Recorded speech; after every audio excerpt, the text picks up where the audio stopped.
Good evening. I would like to welcome everyone to the April 11th meeting of the Carver School Committee. Apologize for the delay. We are still having a couple of technical difficulties, but we are going to get started to be respectful of everyone's time. If everyone could please join us in the Pledge of Allegiance.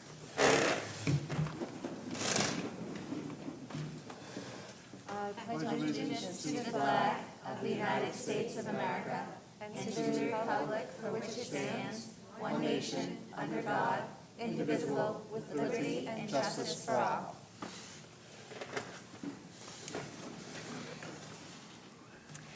Thank you very much, everyone. So just as a reminder, this meeting is being held virtually in accordance with the Governor of Massachusetts' March 12, 2020 order, suspending certain provisions of the open meeting law. Members of the public can access this meeting in person at Carver Middle High School in the auditorium, via Area 58, which is live on Area 58, or via this Zoom broadcast. If it's okay, I'll go right into recognitions. Yes, please. So we're excited. We have a couple recognitions this evening. First, we want to start by recognizing Meredith Erickson. So we are very excited to announce this evening that it's now Dr. Erickson. So we're proud to take a moment to recognize Dr. Erickson, who just completed her doctorate in educational leadership from the Boston College Lynch School of Education. And it's amazing what Meredith's been able to do while pursuing the doctorate. I've watched it happen. I've watched the tremendous work that she's had to put into her own doctoral program, plus the tremendous work she's done around the district in terms of supporting the entire school district, from teachers to administration, for her work in pathways and PBL and leading the math curriculum implementation at the elementary school and working on investigating new reading curriculums. Just the scope and the range of the work that she's done while also pursuing and completing her doctorate has just truly been tremendous. So thank you for Meredith for everything you've done. We appreciate you. We have a very small token of appreciation for you. Thank you. So congratulations. And I guess if we could have one more round of applause for Meredith, that would be great. Thank you for all of your support, too. Anything else? Any other thoughts? But you know, not forcing thoughts. Right? Thank you so much, Meredith. We appreciate your diligence and your commitment to excellence in all that you do. You are truly remarkable, and I thank you very much for all that you do on behalf of our district. So congratulations. Thank you. You're most welcome. Anyone else? Okay, moving on. For our second recognition this evening, we want to take a moment to thank Andy Cottarelli for his years of service as a member of the school committee. Andy has served on the committee for 6 years, 2 terms, and as he has announced, he is not seeking a 3rd term at this time. During his years, he served as secretary of the committee, he served as chair of the committee, and has served as vice chair of the committee. So we have we have a recognition for Andy and a gift. First, the recognition. From the Office of the Governor of the Commonwealth of Massachusetts, we have a recognition for Andy, which I'll read to everybody. On behalf of the citizens of the Commonwealth of Massachusetts, I am pleased to confer upon you this Governor's citation in recognition of your 6 years of dedication as a member of the Carver Public Schools School Committee. On the 11th day of April, year 2002, signed by Governor Baker and Lieutenant Governor Polito. So Andy, obviously you're not here this evening for us to be able to present this to you. We will certainly make sure that you get this, and we'll send this off to you and to thank you for your years of service. The other gift we have is the local artist Gail Nowen has done many pictures for us. So we have a picture from you from the school committee done by Gail of a traditional Carver scene, which she calls Berries at Dusk.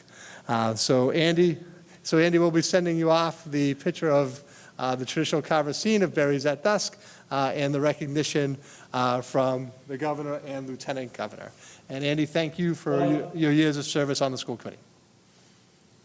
Thank you very much. I don't have any more words right now for this, totally not expected, but thank you very much. I really appreciate it. I'll have a few more words later on tonight, but thank you very much. you hear me? We can hear you, Andy. Yes. Thank you. No, thank you, Andy. And I guess we'll give a round of applause to Andy for your years of service on the school committee. There was a notice in the chat, just a reminder for our school committee members that we're a little bit different setup, and we have to make sure that for the people at home on Zoom, that we're really speaking into the mic. And then also for all of our presenters this evening, you have to make sure that you're really speaking into the mic so that the presenters at home, the people who are attending on Zoom will be able to hear us at home. Scott, I have a statement. Do you want me to say it now or at the end in reports to the subcommittee? Whatever your pleasure as you would step. I would defer to the chair. Defer to the chair. Okay. Would you mind waiting until comments from the school committee? That's fine. Okay, thank you, Andy. I just didn't know what you guys wanted to do. Okay. So at this time, we're going to move on then from comments from the APC, I believe. Yes, I believe I saw. This is Kim. I can't seem to start my video. You should be able to start it now. There you go, Tammy. Hello. Good evening, everyone. So this is going to be short but sweet. As we approach April vacation, many of us are excited about the warmer weather and have the chance to decompress. But when we return, we will be on the last stretch as we close out this school year. We are gearing up for the end of the year activities as well as wishing our seniors the best as they begin new adventures. I'd like to take this opportunity to wish everyone a restful vacation and to thank everyone for their continued support as we, the educators of EAPC, give it our all for all our students. Thank you. Thank you, Tammy. Thank you, Tammy.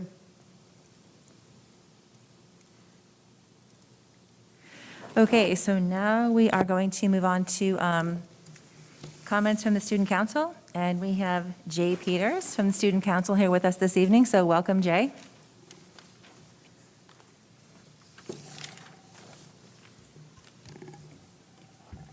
All right, thank you.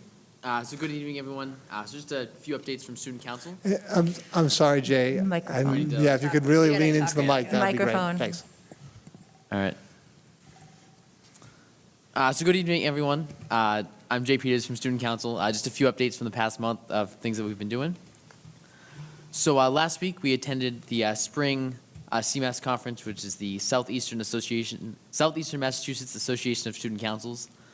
I think that's like the 5th time I've said that, so I should be better at it than I am. But which was held at Plymouth South High School. This was our 3rd and final Cmass conference of the year. As always, it's a bittersweet end. No more conferences for the year, but another successful year of leadership almost in the books. We celebrated our achievements for the year with each other. Carver was recognized for attending all 3 Cmass conferences in the year, the fall, winter, and spring conferences. And then Dylan Young was also recognized as being the unsung hero of our council. In addition to attending workshops, learning leadership strategies, and making new friends, I would have to say the highlight of the conference, for me at least, was seeing Mr. Evans. It was great to see him again, as he is the assistant principal from the South. This was sadly my last ever student council conference, as I'm a senior and I have to, leave, even though I don't want to at times. But these conferences have been incredible this year, and I cannot wait to see what next year's leaders accomplish. Then looking ahead, in May, we're planning a leadership summit with Best Buddies and Silver Lake Student Council. The events will be held at Silver Lake with more details to come as we're still planning. But we are excited to bring back this fun and bonding event after a 2-year absence. And then finally, also next month, we're planning our Spring Spirit Week and Pep Rally, which is the pep rally itself is tentatively scheduled for Friday, May 20th. We're working on games, events, and a theme for this fun event. We're hopeful our first indoor pep rally in 3 years will be a unifying and successful event in getting the school together and sending off our seniors. So that's all I have tonight, so thank you very much. Thank you, Jay. Excellent. Thank you, Jay. Thank you for joining us. Thanks, Jay. Thank you. My apologies, I don't have them. I just need to read the names off of my phone for our next set of presenters, who are student ambassadors from Carver Elementary School. We have Mason, is it Lukasic? I hope I said that correctly. And Reagan Allegrini.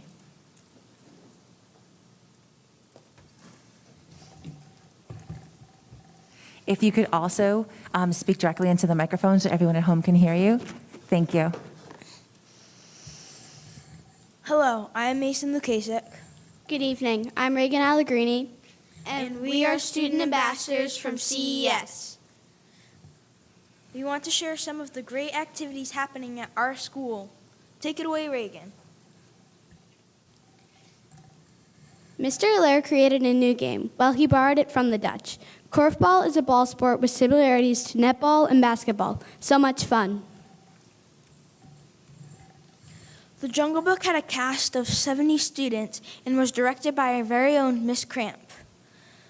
There were 4 performances, 2 for students and 2 for parents. I had a starring role as Pumbaa. You're probably thinking, wait, Pumbaa's in the Jungle Book. However, it was a plot twist.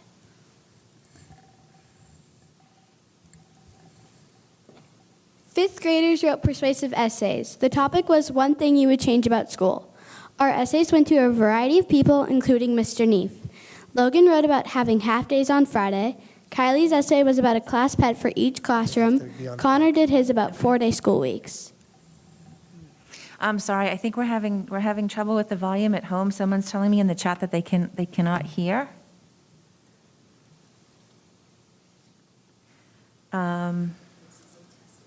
Yeah, can you just say testing into that?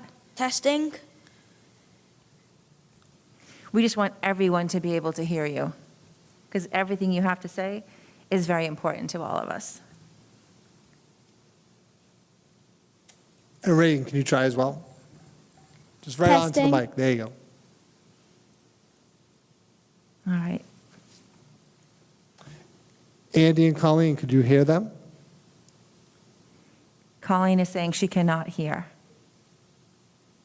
Andy, can you hear The them? only one that's later is Scott, and I'm not sure why, but when I'm looking at this, it appears that he's not muted, and then everyone else who's No. talk, staff, or guest panel is not muted. Yeah, Colleen, we can't unmute in the room because it gives tremendous feedback. People just have to really be on the mic. So we can do a test of each member right now if you'd like, and just confirm you can hear. So Jen, Pratt, you want to do a test? Testing. And just give a thumbs up if you heard Jen. Andy? So Andy said he could hear Colleen. Andy, have you been able to hear the presentations by the students? It's very garbled for me. Okay. I can hear them, but it's very faint. Stephanie, you want to give a test? Sure. Colleen, can you hear me now? Andy, can you hear me? So it's breaking up. Stephanie, I think you got to give it a nice yell. Sorry, I know that my mask is definitely not helping. Can you hear me now? It's a little better. A little bit, okay. Do I have to yell like I'm yelling at my children? No, I'm just kidding. I love my kids, don't get me wrong. But is it better if I talk like this? It sounds like Scott's mic picking up all the ambience, I think that was the case the last time at the auditorium. Is that still the case, Scott? Yes, the sound in here is not as good. It's a more difficult situation than we have in the town meeting hall room. And we were here this evening because we were going to do the chorus presentation for the entire school committee, but we decided not to do that because the entire school committee could not be present. But the meeting was posted to be in the auditorium. So we didn't want to change the location for the post as the meeting was posted. Yeah, I'm going to try my best to hear everything you guys are saying. I'm so sorry to interrupt our little beautiful student ambassadors, so carry on. It has nothing to do with my mic. The Zoom is only picking up what my computer picks up because my computer is tied into the sound system. Not everybody's computer can be tied into the sound system. Only one computer in the auditorium can be tied into the sound system. So unless we have enough room for me to just move my computer around, which we might.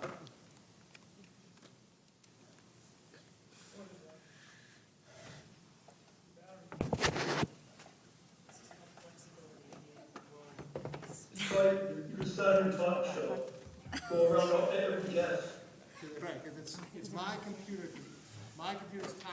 sound system. So if you, they can probably hear you better now. Try now. Yep. Mason, Testing. is that better? Oh, we got double thumbs up. I can hear. All right, so we have a lot of length here, so we'll just leave my computer here when people present. Look at this, you guys got 3 computers. You know, it's like Tech City. Take a picture of that. If you would please restart your presentation so everyone can hear everything you have to say, that would be wonderful. And again, my apologies. You guys did great the first time. You're doing great. Wait a second, 1 second. I just gotta stream, because they can only see what's on my computer too. Well, they can still see them on the guest one. Right, oh, The Zoom people can only see, oh yeah, I guess I can see, they can't see the presentation. oh, yeah, yeah. Okay. All right, here we go. I can move the mouse from over here, I think. Good. So you start right from the beginning. Pretend you started over. Yes. Retake, take 2. Yes, take 2. Hello, I'm Mason Okasik. Good evening. I'm Reagan Allegrini. And we are student ambassadors from CES. We want to share some of the great activities happening at our school. Take it away, Reagan. Mr. Allaire created a new game. Well, he borrowed it from the Dutch. Korfbal is a ball sport with similarities to netball and basketball. So much fun. The Jungle Book had a cast of 70 students and was directed by our very own Miss Cramp. There were 4 performances, 2 for students and 2 for parents. I had a starring role as Pumbaa. But you're probably thinking, that's the Lion King. But it was a twist to the plot. 5th graders wrote Persuasive Essay. The topic was one thing you would change about school. Our essays went to a variety of people, including Mr. Neef. Logan wrote about having half days on Friday. Kylie's essay was about a class bet for each classroom. Connor did his about 4-day school weeks. Mrs. Stansfield and her students created the bulletin board to demonstrate we are better together. Mrs. McGann is teaching a variety of yoga poses. During a class, we were mirroring poses from a picture book. We also played yoga games. Who doesn't love a fun game?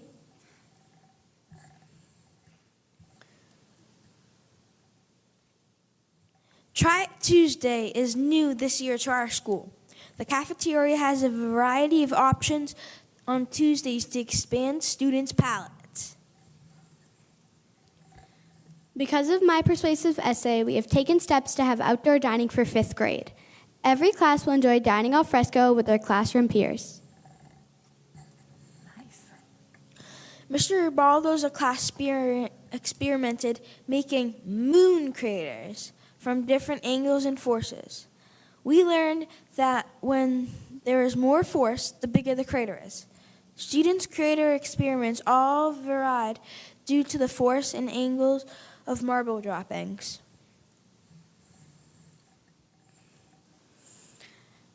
First graders built pyramids and cubes out of marshmallows and toothpicks. They were making 3D shapes with the correct vertices and faces. Math is super fun. Kindergarten registration has begun and is in person. It's been fun meeting our incoming class of 2035. That number. CES is scheduling appointments for preschool peer role model screenings. Please call the main office for an appointment. If you have questions, you can contact Miss Dawson. Michael Silicorn has a farm-to-table coach working with CES on an indoor grow system so that students can grow vegetables and enjoy one day at lunch.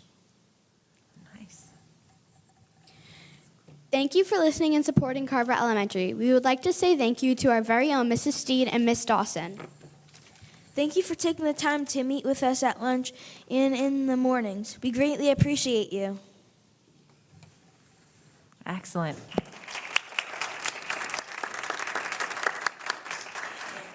Great job on becoming university.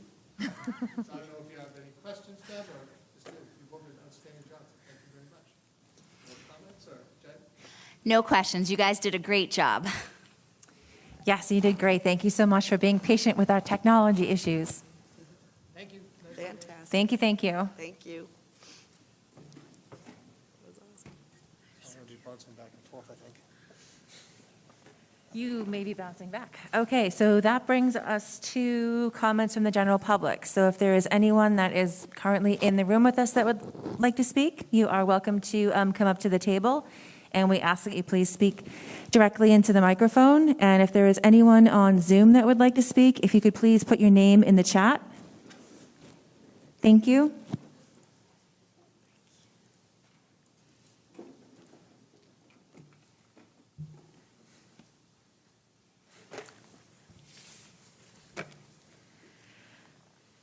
Okay, so seeing no movement to the microphone and no one putting their name in chat, I just want to ask one more time if there's anyone on Zoom that would like to speak or in the room. Okay, we have no one, so we are going to move to approval of minutes.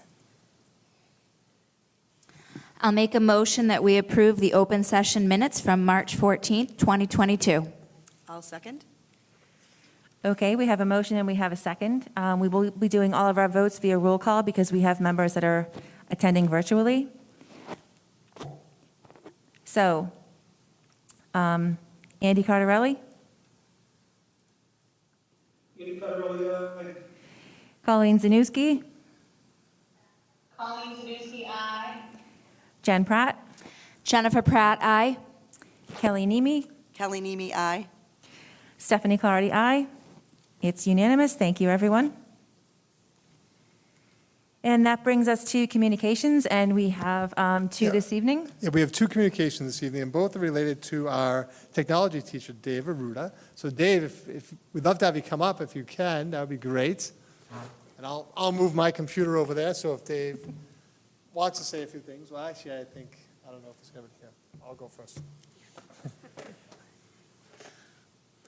So we're very excited to announce, we'll let Dave take his seat.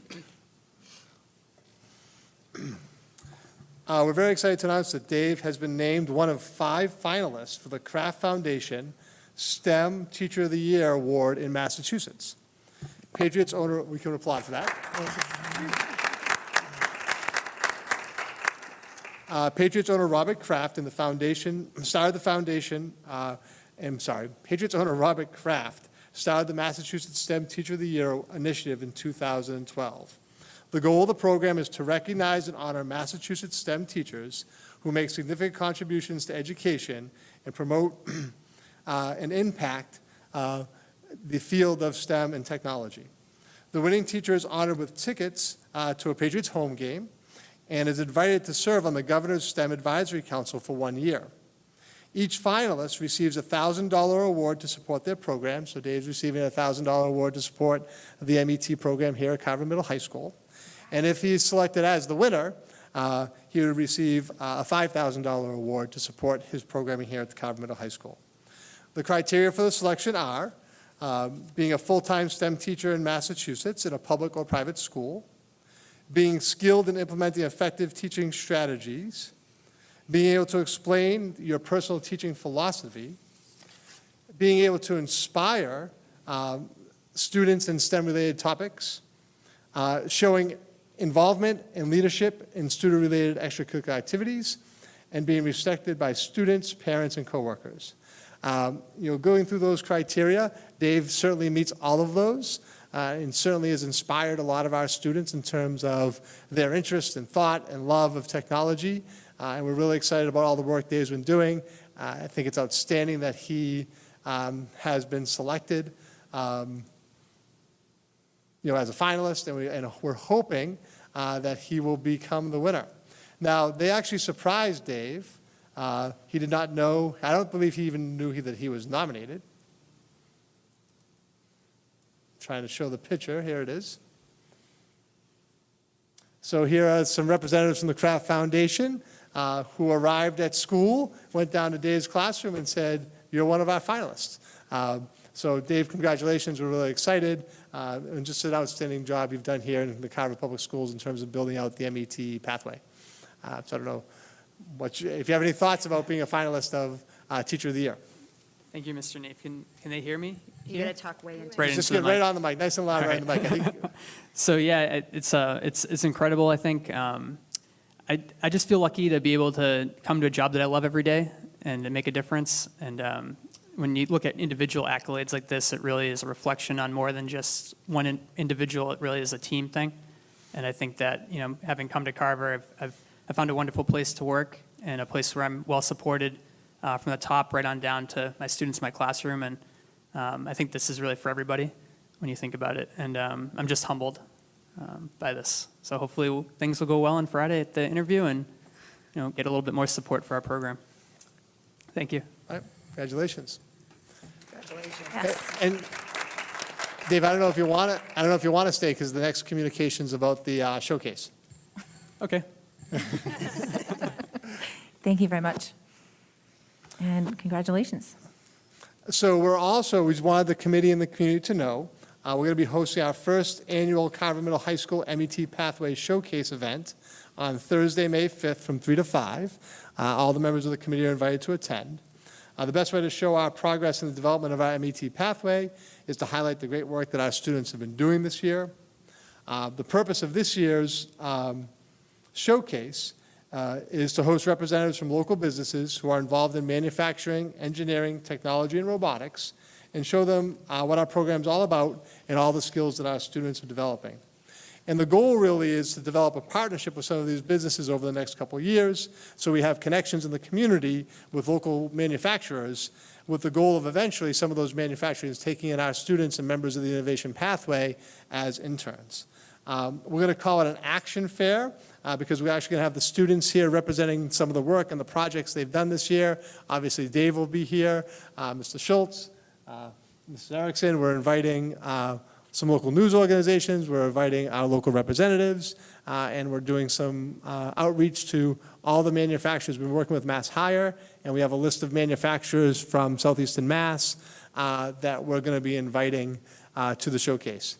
And I don't think we take enough time to highlight this, and so I think we need to start saying it more often, that the MET pathway being recognized as an innovation pathway, it's the only MET, it's the only manufacturing innovation pathway in southeastern Massachusetts.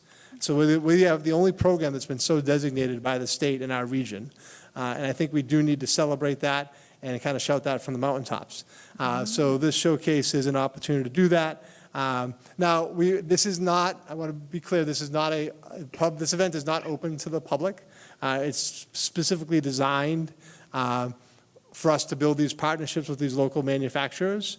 So it's not that we don't want to have a parent event, but it's not a parent event in essence to sell our Pathways program, if that makes sense. The target and the focus audience is really to build this relationship and this partnership with the manufacturers. You know, obviously we're going to invite the parents of the students who are directly involved in the day. So Meredith, I know you've done a lot of work in planning this, and Dave, I don't know if there's anything you want to add about the showcase. You don't have to, just want to give you the opportunity. No, that's great. I'll speak very quickly. I just want to recognize the many partners that have come together for this event. We've been meeting weekly with our digital campaign partners from Mass Hire and Mass MEP, which is a statewide organization that helps support and promote manufacturing. And we feel like this is going to be a very symbiotic experience, or that's our hope, because in this region there is a significant deficit in skilled employees in manufacturing, engineering, robotics, and technology. And we really see that through the partnership that Dave has with our lead industry partner, that we're helping inform not only positive graduation outcomes for our students, but really support manufacturers in the area as this pathway becomes articulated over the next 5 years. You know, I would just like to add that it's a wonderful opportunity for our students to showcase their skills, and they've been quick studies, and they're pretty adept at most of the machinery we have in the shop.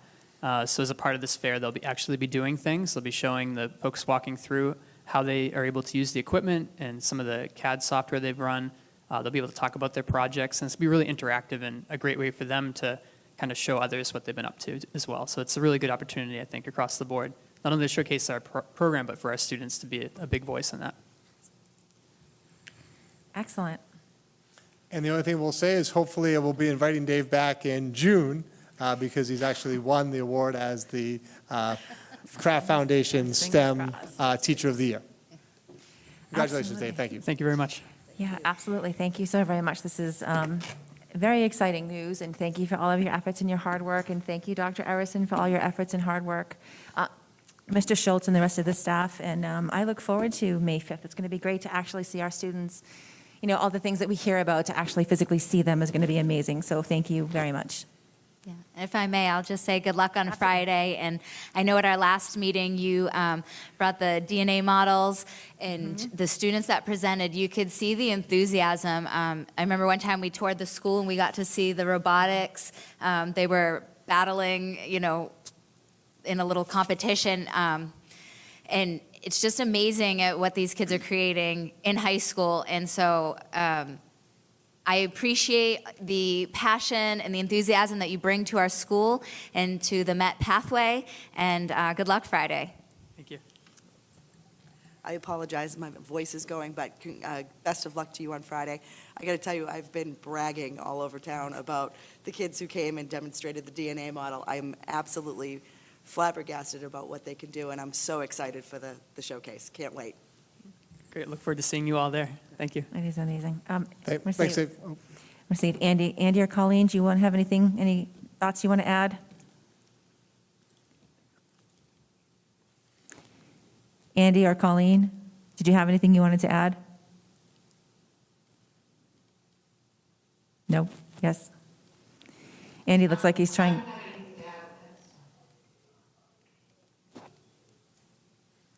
Hello? Hello, Andy. Hello? Is Mr. Rubis still there? Yes.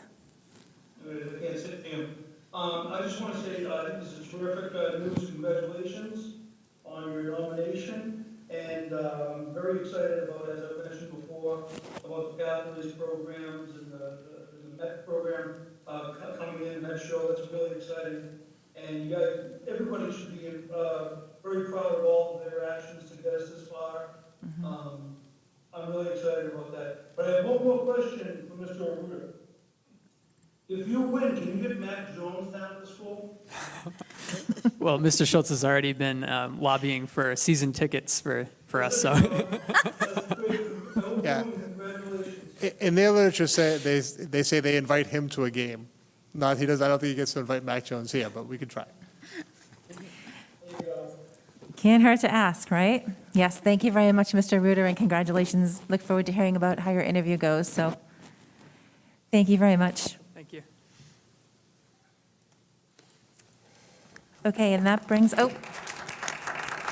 another round of applause. Thank you very much. And that brings us to reports from the superintendent.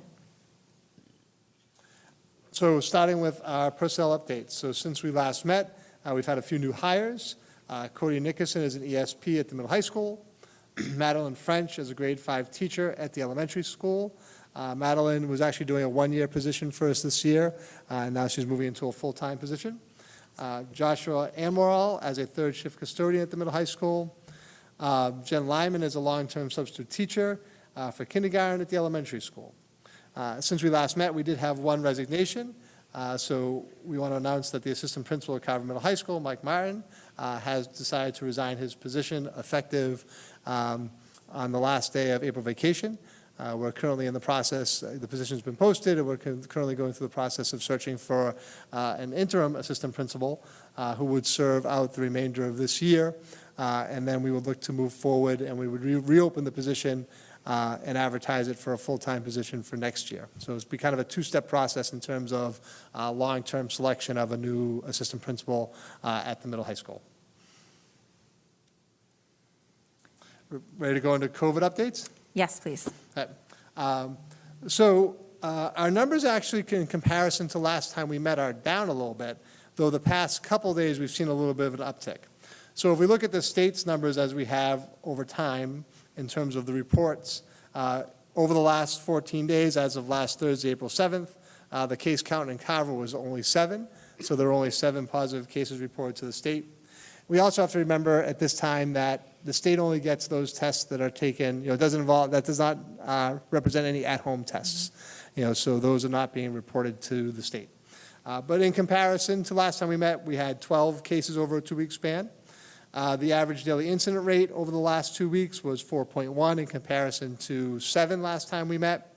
And the positivity rate was 1.94% in comparison to 2.8% last time we met. So when we compare back to March, the numbers are still trending down.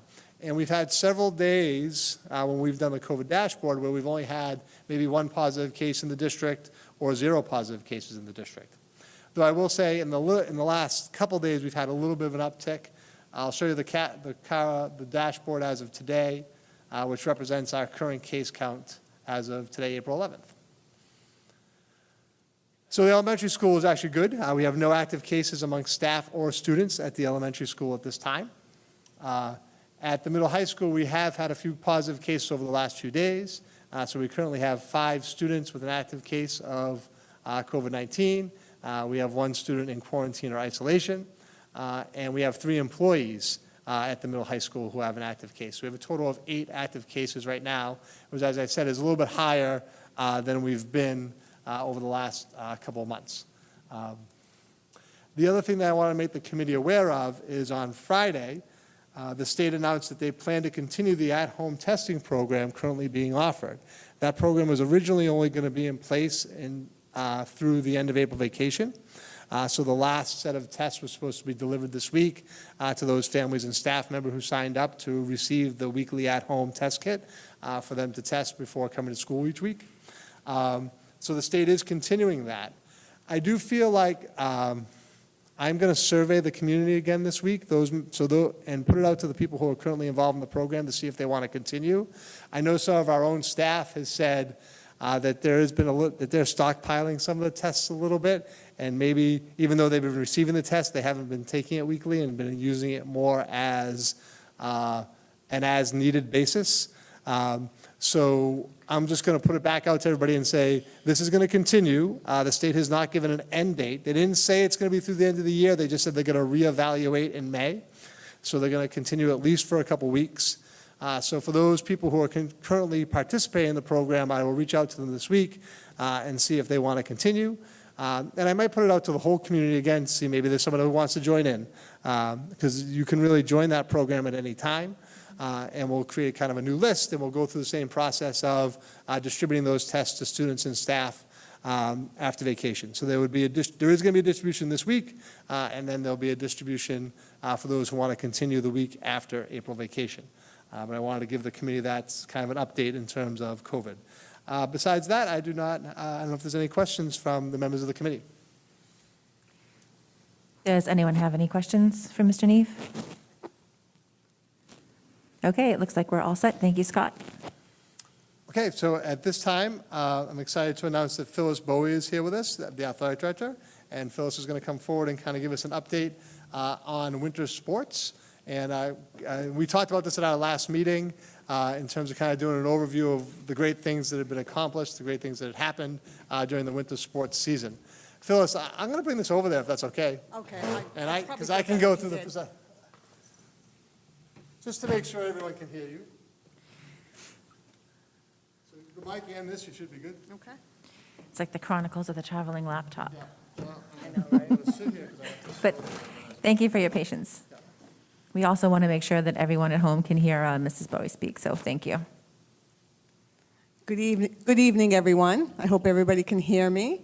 Thank you for this opportunity to be able to give a brief presentation on a winter sports recap. During the winter, sports are boys basketball, girls basketball, wrestling, ice hockey, indoor track, and we have a little recap for you with some pictures as well. We're going to start with girls basketball.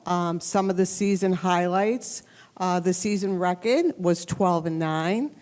The Patriot Ledger also has Patriot Ledger Players of the Week, and we did have some players make that accomplishment.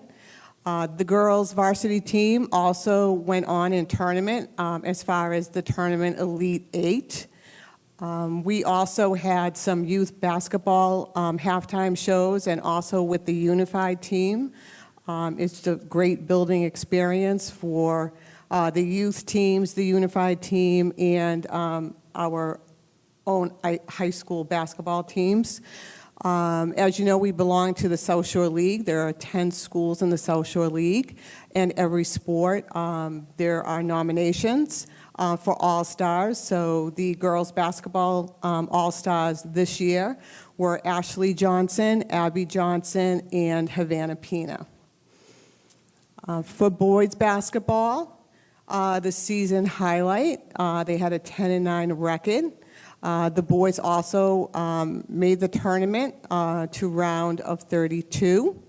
Also with boys basketball, we also have the youth basketball halftime shows, also with the unified teams as well. Our coach, Coach Schoen, was nominated and chosen as Coach of the Year in the South Shore League Tobin Division. And also, the basketball team put together an alumni game to bring back some of the former players. We also had 2 All-Stars for boys basketball in the South Shore League. They were Tyler Lennox and Charlie Condon. That's great.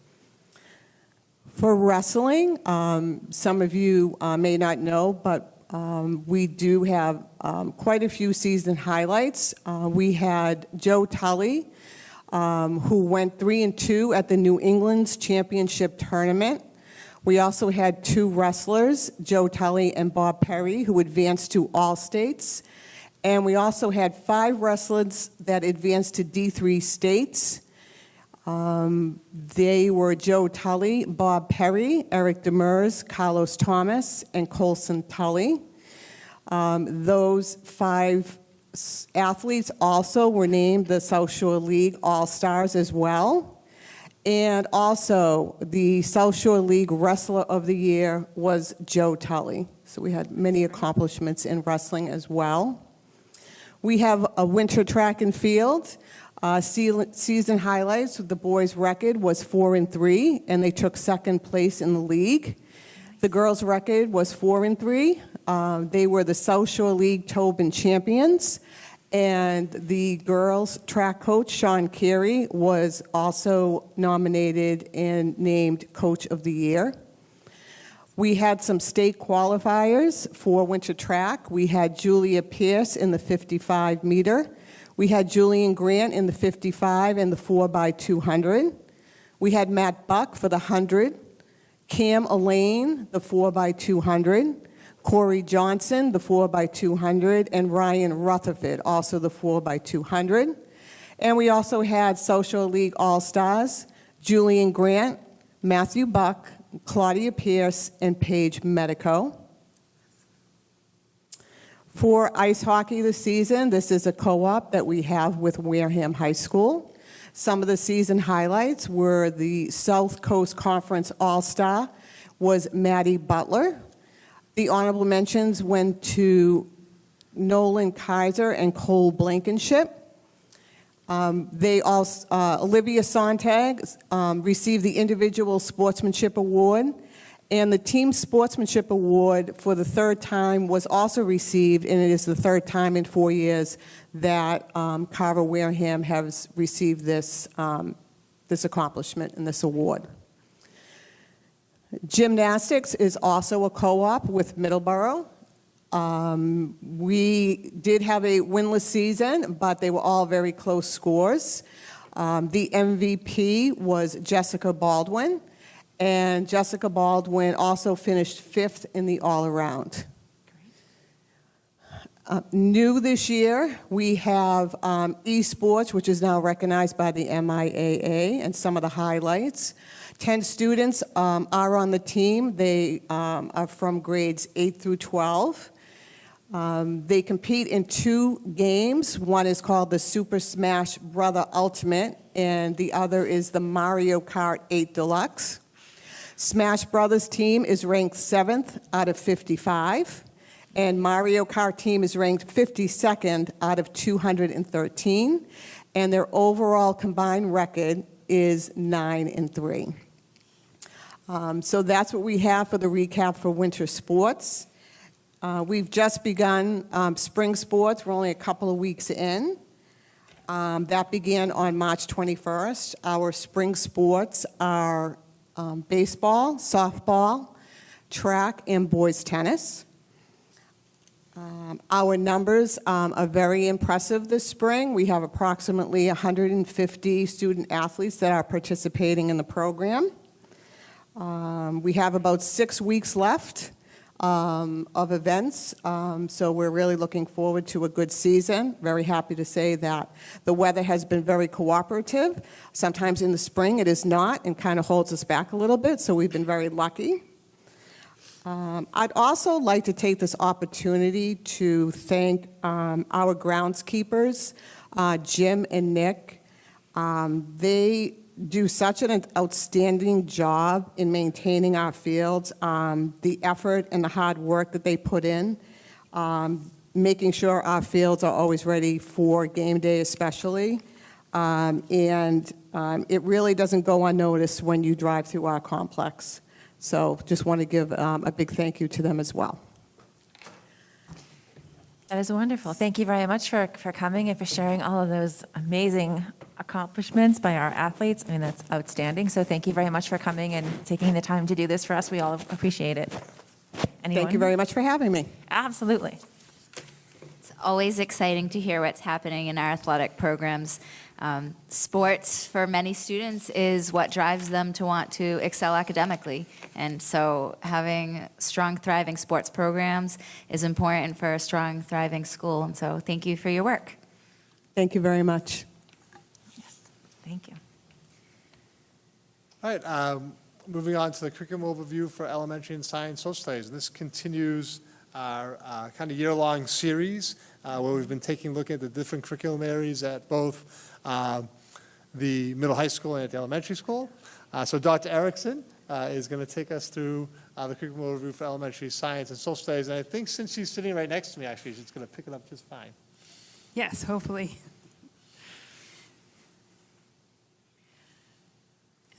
Thank you.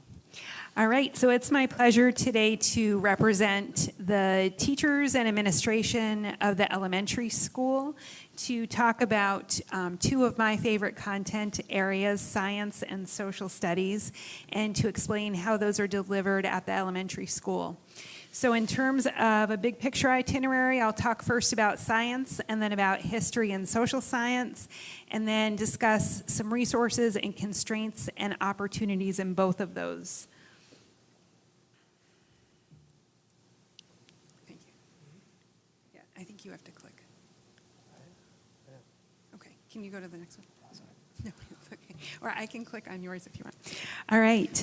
So there is a rewrite of the science curriculum that was adopted by the state in 2016. And typically when new curricula are adopted or revised the year that they're published, we spend the next year, so in this case 2017, going through and working with teachers on unpacking what those new standards are like. Typically a curriculum revision cycle takes about 3 years to unpack, to understand the changes and to make sure that they're being implemented in the classroom. There is some parallel construction in how the science standards are written. So every year you'll see that there's physical science, there's earth and space science, there's life science and technology and engineering, and this starts in pre-K and rolls all the way up into high school. Some significant changes in the frameworks are that they are organized topically, so by topic, and then a huge component in change is not only highlighting significant content, but making sure that instead of going a mile wide and an inch deep, to make sure that the content that we're teaching is really tethered to skills and to science practices. So there's a huge component of each of these different content areas at every grade level that requires application and the development of skills and being able to demonstrate learning through application as opposed to what we may have experienced when we were students in school, which may have been more rote memorization.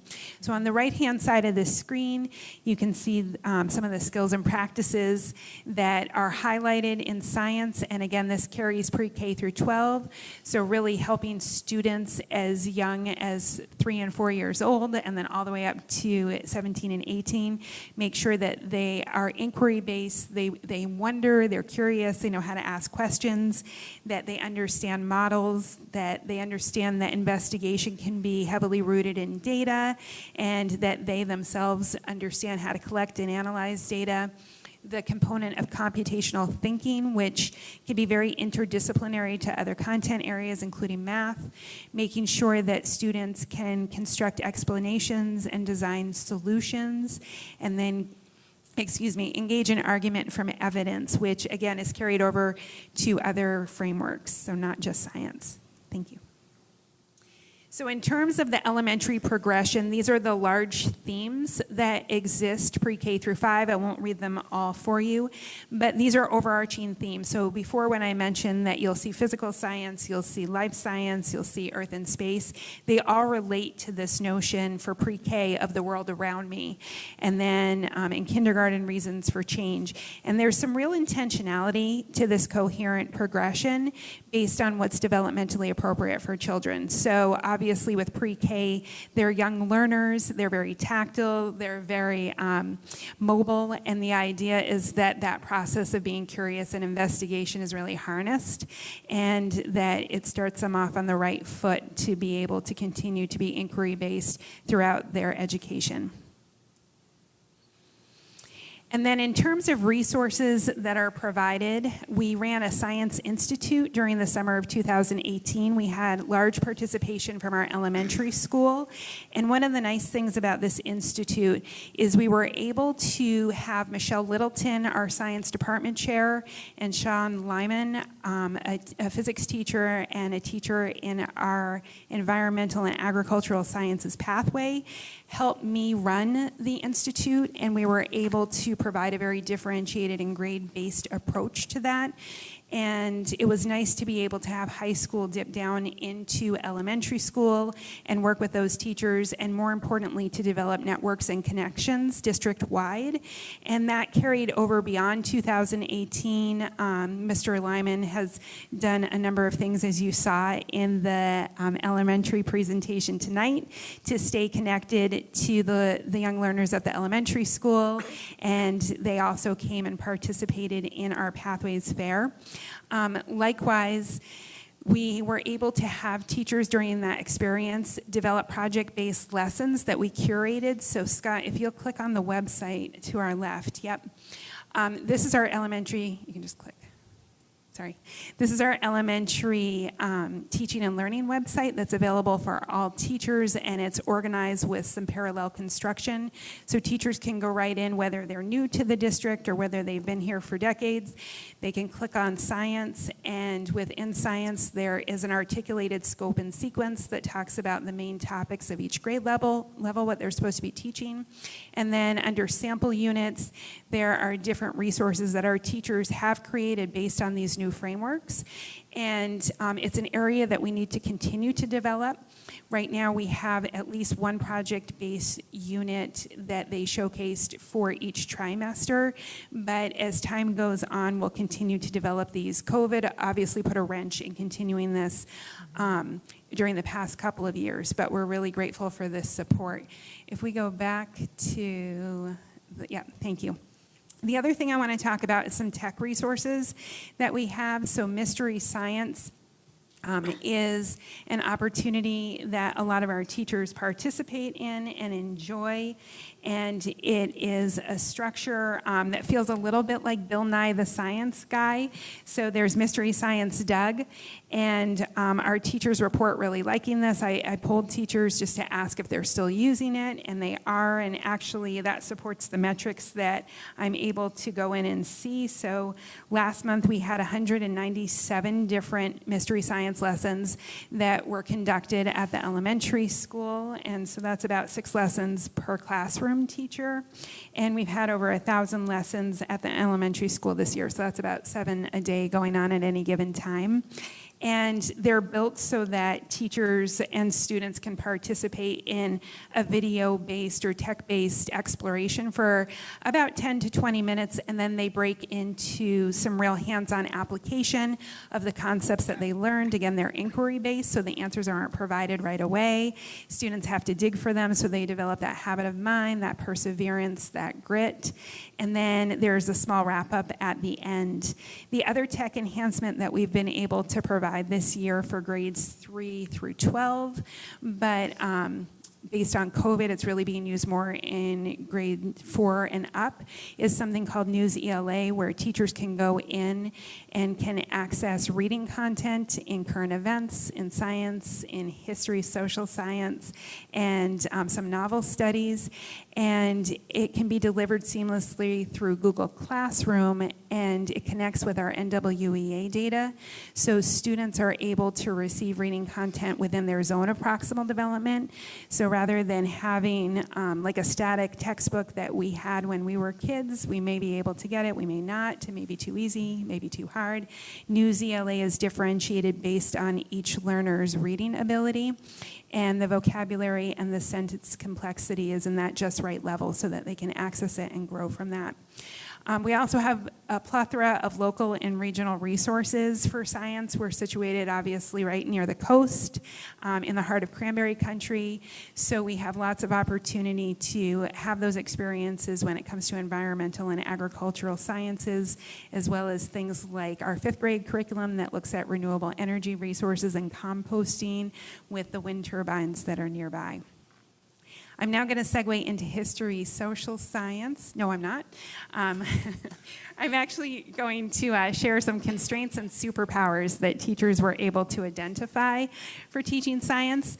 So the biggest constraint is always time, and we know particularly at the elementary school level, as students move from pre-K through grade 2, that learning how to read and making sure that they have their math basics and their number sense fully established is, absorbs a fair amount of time. And I would say that those constraints were accentuated because of COVID, when there was less time available for teachers to do what they needed to do with mask breaks. So that was a clear constraint that was identified by teachers. They've also recognized, and I support this as well, that professional learning and curriculum development in this area is an ongoing process, which was again thwarted by COVID.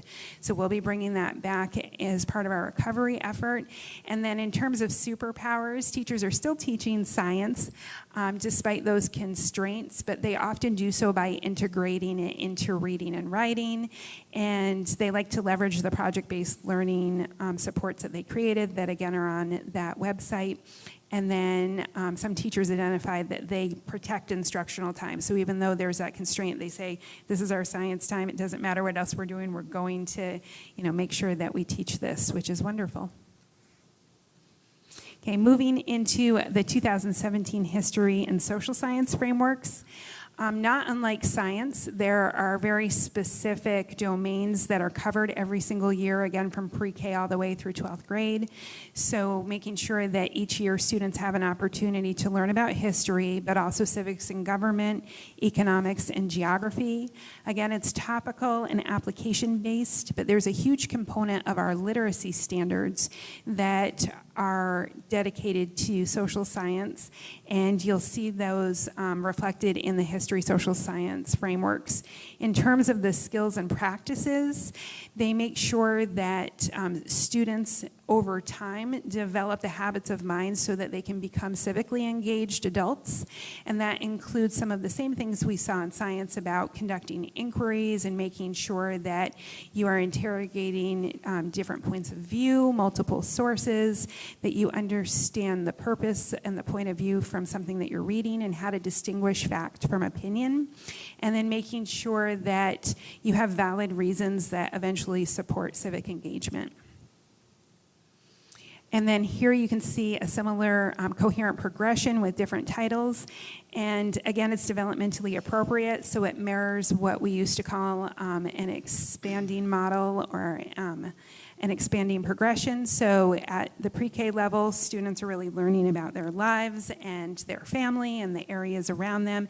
And then you'll see that every subsequent year, this expands outward to their local community, and then their state, and then their country, and so on. And then you don't need to click back on that website, but not unlike the science experience, we also ran a history and social science symposium, again, where teachers develop project-based lessons that are organized by trimester. We have more work to do on that as well, but there's at least one per grade level, similar to science, and it was a great opportunity for teachers to get together and pull resources together and unpack the frameworks. And then again, we're just situated in such a unique area of the country, being able to access things like Plymouth Plantation and being able to see history and civic engagement come alive in such a wonderful state. That's okay. And then teachers, when I asked them about history and social science, they identified the same constraints that I spoke of with science, and just making sure that there is time and energy that they're able to put into that. So as we stage our recovery efforts now that we are starting to obviously come out of the pandemic, we'll be able to reconnect with the time necessary to be able to teach these. And then my biggest takeaway from both of these is opportunity. And I'll just say, having raised my own children, whether a child is a reluctant reader or may have a writer's block, oftentimes it's science and history, social science that is a hook and really makes learning come alive for students. So there are definitely students that can open up novels and literature and fall into them and love them. But oftentimes when we see some reluctance or some confusion, finding an area of high interest for students can be a great way to get them involved in the act of reading and writing. And so I feel like both science and history, social science has such a buffet of different topics that we'd be hard pressed to find something that a student wasn't interested in there, whether it's the physics of skateboarding or the history of America. So I like to look at both of these content areas as a huge opportunity to build relationships with our students and realize what makes them tick. And with that said, I am available to answer any questions that you may have. Thank you very much, Dr. Erickson, for that fascinating presentation. I love learning more about all of the things that are happening in our classroom, so thank you for sharing that. Does anyone have any questions for Dr. Erickson? I just love to say that. I hope you love to hear it, Meredith. I'm enjoying saying it too, actually, Dr. Erickson. And I will let you know that mystery science is one of my daughter's favorite parts of her day. That's awesome. Absolutely loves it. That's awesome. Thank you for sharing that. That is excellent. All right, well, thank you very much again, and that brings us to upcoming events. So as we do on a monthly basis, I just have a list of upcoming events, and what we'll notice is that there's a lot happening over the next 2 months. And as we talk about that kind of return to normalcy and coming out of the pandemic, we have some things happening that haven't happened in a while. From the seniors going on the Grad Bash trip, the Disney trip, the trip to Florida, to prom, just a lot of great things happening in the community. There's a lot here. I'm not going to go through it all. I was just going to highlight some of those big things and then reinforce that whole concept of that little bit of having a more normal May, which is a very busy month. There's a lot that happens in May, but we're going to have a more normalized May. There are a couple things in here that I do want to highlight just for the community so they're aware of them. So our district-wide SEL committee has actually decided to run a Carver Community Fun Night. They just felt like it would be great to have an event that might bring families from across the district together. So there'll be some information going out about that. It's scheduled for May 19th. We're going to do it here at the middle high school. And what we're going to do is do some bingo games. But then we're also going to highlight some of our performers So we're going to have, we had Pippin this past weekend, so they're going to do a number from Pippin. They're going to do a number from the Jungle Book. The high school chorus is going to perform. So our kind of thought of the evening is going to be student highlighted performance, game of bingo. Student highlighted performance, a game of bingo. We're working on getting some donations together to do a dinner that evening. We're going to invite, the entire school district to attend. And just, sort of tying back to maybe the old tradition that the elementary school used to do the game nights. I just felt like some of those things just haven't been happening over the last couple of years, and the district-wide SEL committee felt it was important to sponsor an event like that this spring, so they're going to highlight that. The Athletic Boosters Club Golf Tournament, which is an annual tradition to raise money for the athletic boosters, is coming up on May 21st. And I'm sure I missed some great events on here, but again, just reinforcing that concept of we're excited that we're going to have a traditional busy May and beginning of June as we head towards graduation and the end of the school year.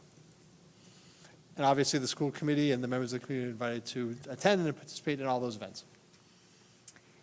Thank you very much. I know I probably speak for everyone on the committee when I say that we love to see that list of events in person and getting back to normalcy. Love to see that list grow. So we encourage people to attend as many of those events as they can, so we can help celebrate our students and our community together. So thank you for that information, Scott.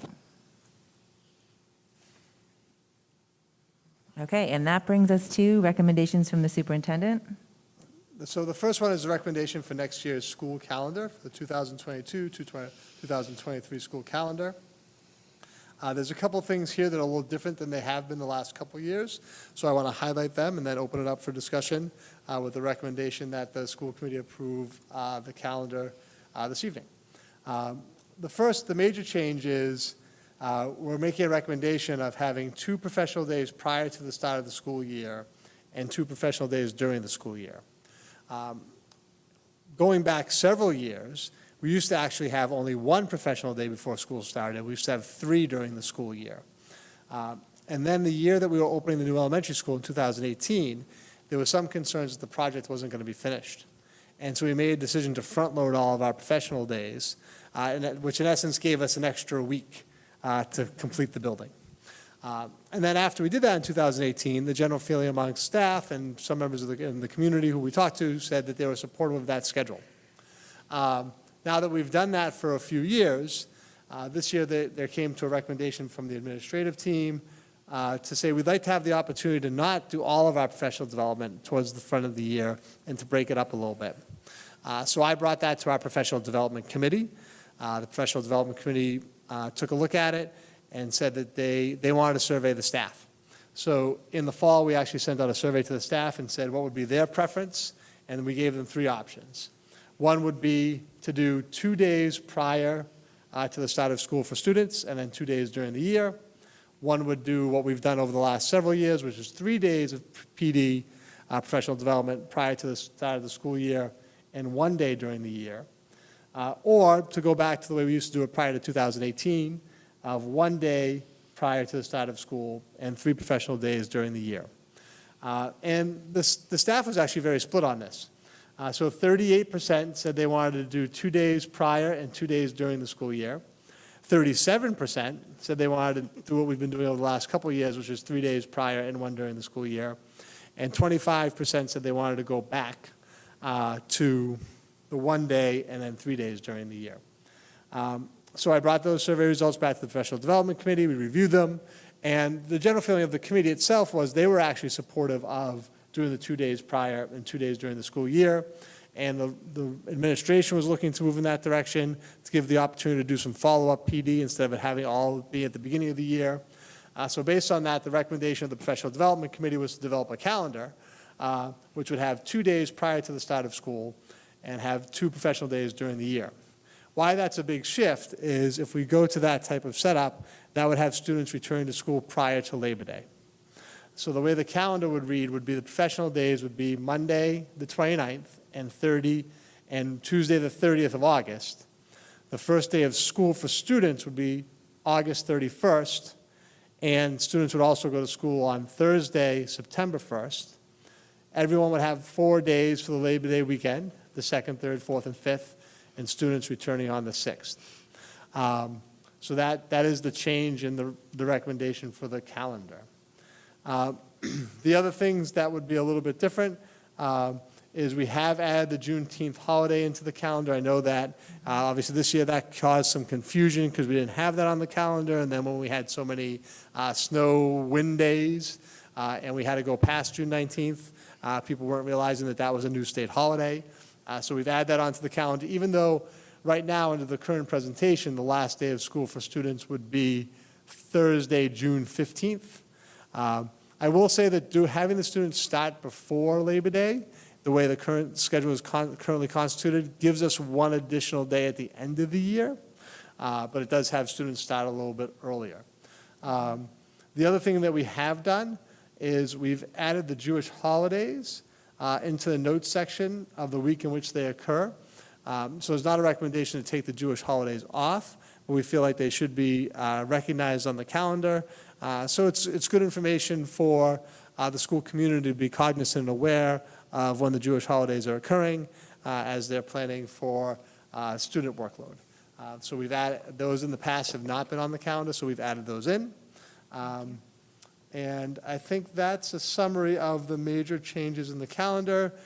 We have a half day of school on December 22nd, and we did give students the day off on December 23rd. And I think otherwise it's pretty traditional. One of the professional days is the Tuesday, November 8th, because that is election day and it is a midterm election. So this building will be used for elections on that day. Otherwise, it's a pretty straightforward, consistent calendar with what we've done in the past. So I'll open it up to questions or comments. Okay. Does anyone have any questions or comments about the school calendar for 2022 and 2023? I just have one question. Can you guys hear me? Yes. Yes. Okay, so I'm just curious why do we still have to start early? Why do we, and I'm just trying to pull it up again here. Hang on. Oh, sorry, I'll put it back up in the share. I pulled it down. Sorry about that. I pulled it down for discussion, but you should be able to see it now.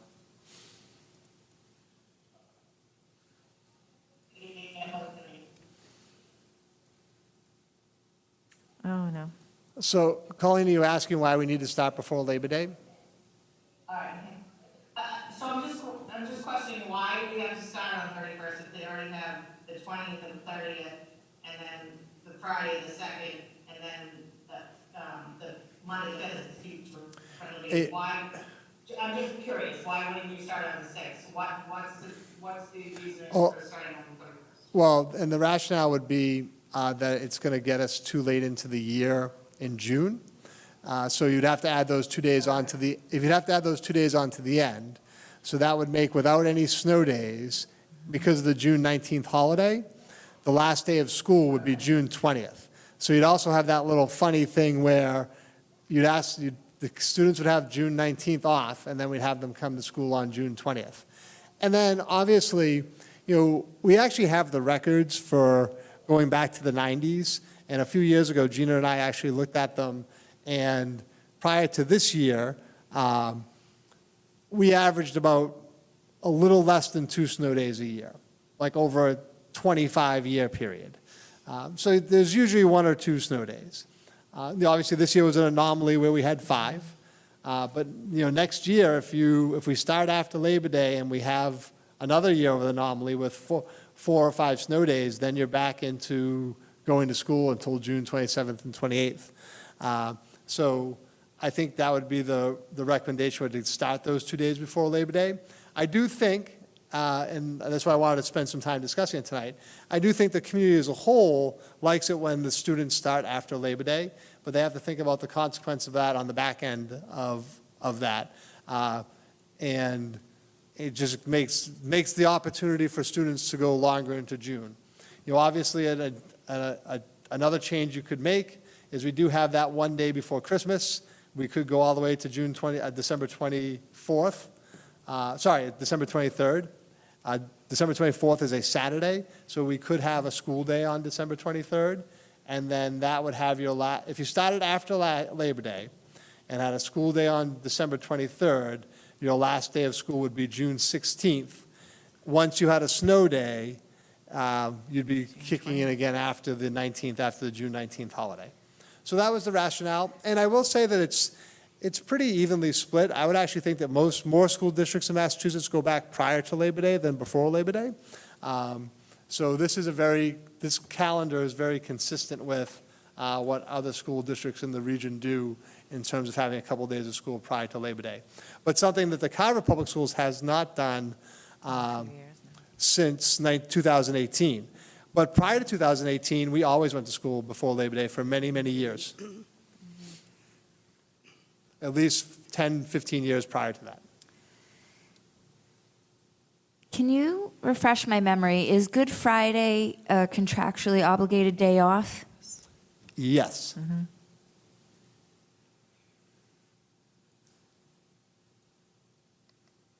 Yeah, I didn't have an issue with it per se, I was just curious of the rationale. So you're saying we're adding in the June holiday, and then making room for any potential snow days. Yeah, so Jen, sorry,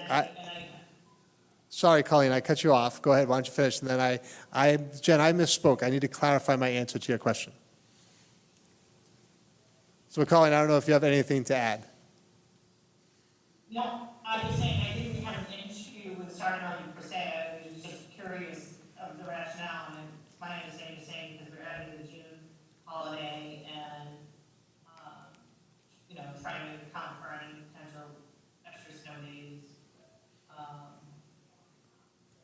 So, and certainly all those school districts that start before, I feel like you're right, it's kind of evenly split with, we're fortunate to start after, or maybe people don't have an issue starting early, I don't know. And Jen, to clarify my answer to your question, because I gave the wrong answer, is that previously, it actually was the contract stated that we had to have a half day of school on April vacation. And in a recent round of negotiations, we removed that because it is a day that staff could take as a religious holiday. And we had a large number of staff taking that day as a religious holiday. So we as the administration, moved to strike that language, and the union agreed through negotiations because of that issue of having trouble staffing the building on Good Friday because staff could take that as a religious holiday. As a follow-up to that, there was actually some discussion this year because we were going so late in the year about possibly bringing a proposal to the school committee about having Good Friday be a school day this year because we had so many snow days. And as part of that process, we did poll staff and ask them what number would take that as a religious holiday if we had school on April 14th. And we had 27 staff members say that they would take Good Friday as a religious holiday. So that's our concern. Certainly, so the school committee, to clarify my answer, because I said, yes, that was wrong, it's not a contractual obligation. The concern would be that the number of people who would take that as a religious holiday would make it difficult for us to operate on that day. Thank you for your clarification. I wouldn't want to necessarily take it away. I think most people like having Good Friday off. I also think most people like starting after Labor Day, so I was trying to look for opportunity. Yeah, I mean, ultimately, in terms of, if the committee wanted to go in a different direction, we could still support doing the, 2 professional days before school and 2 professional days after school. It would just bring us later into June. And my sense would be, I could be wrong about this, I'm making a conjecture, is that if we brought that back to the staff and said, we're going to start after Labor Day and go later in June, because we're going to do 2 and 2, that may influence some people's vote and say, well, I'd rather do 3. I'd rather go back to the traditional schedule that we had and do 3 professional days up front, rather than the possibility of going later in June. That's a conjecture on my part. Juneteenth. I'm good with everything on the calendar, date-wise and as it stands. One of the things that I would like to see happen, or if possibly propose, is we could change Columbus Day to Indigenous Peoples' Day, like many of the districts around us. Yeah, so my only response to that is at this time, the state of Massachusetts has not changed the legal name of the holiday from Columbus Day to Indigenous Peoples' Day. I believe some cities and some towns have actually voted to do that. I did a little bit of research on this, not extensive, and I know that there are some communities who have taken their own vote either through their city council or at, I would assume, at town meeting or through their select board to, in their community, have the title of the holiday be Indigenous Peoples' Day versus Columbus Day. The only reason I did not do that is because the reality, at this point, the state has not officially changed the name of the holiday, but ultimately, I defer to the will of the committee. If the committee would like to see it identified as Indigenous Peoples' Day, that's fine, we can make that change. Would that be something that would require a vote, Scott? Yeah, I think you just have to make, if you vote to approve the calendar, I think you would just, with the amendment, with amending Columbus Day to Indigenous Peoples' Day, if someone wanted to make that motion. Okay. Does that address your concern, Kelly? Yes. Okay. So with that, I would entertain a motion to approve the 2022-2023 school calendar.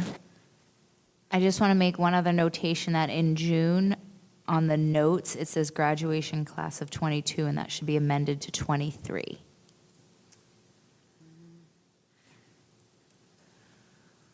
Correct.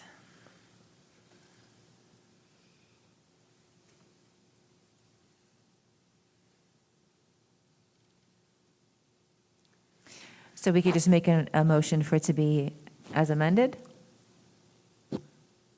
Can I just ask the clarifying question if Kelly's making the motion to change the Columbus Day to Indigenous Peoples' Day as well? Yeah. Okay, so that's the motion. That's the motion on the floor, is to Okay. amend the graduation to 2023 and change the name of Columbus Day to Indigenous Peoples' Day on the school calendar. Okay. Just for clarity, I believe. Is that the motion? That will be a motion that someone will make? Yes. I'd like to propose a motion that we, sorry. I'd like to propose a motion that we amend the calendar for 2023 to the graduation date of 23, and also to change Columbus Day to Indigenous Peoples' Day.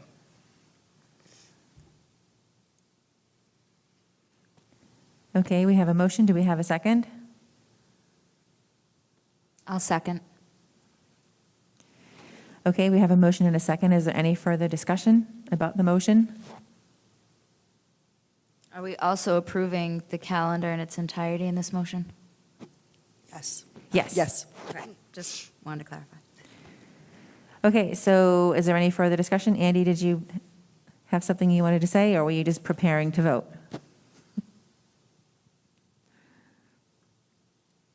Oh, maybe he didn't hear me.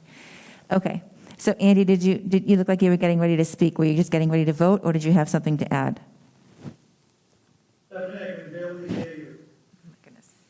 My apologies, Andy. Is there anything that you wanted to say, or were you just getting ready to vote? Scott, can you repeat the motion for me? Yep, so I don't know how to type here. Yeah, so the motion on the floor is to adopt the calendar as presented with two amendments. First, to change the name of the holiday of Columbus Day to Indigenous Peoples' Day on the calendar. Second, to revise graduation. In the notes, it says graduation for the class of 2022. It's really graduation for the class of 2023. It's just a clerical change. So those are the two. That's the motion that has been made and seconded. So that's what we're discussing. Thank you, Scott. So I don't know, is there any discussion on that motion? Well, Thank you, Scott. I'm not for changing the name of Columbus Day, but you guys before everything else. Okay, so we will go to a roll call vote. I will just go in the order on my screen. Andy Cottarelli, Andy Cottarelli, no. Colleen Zanussi, Colleen Sunusi, aye. Jen Pratt, Jennifer Pratt, aye. Kelly Nemi, Kelly Nemi, aye. Stephanie Clarity, aye. Thank you.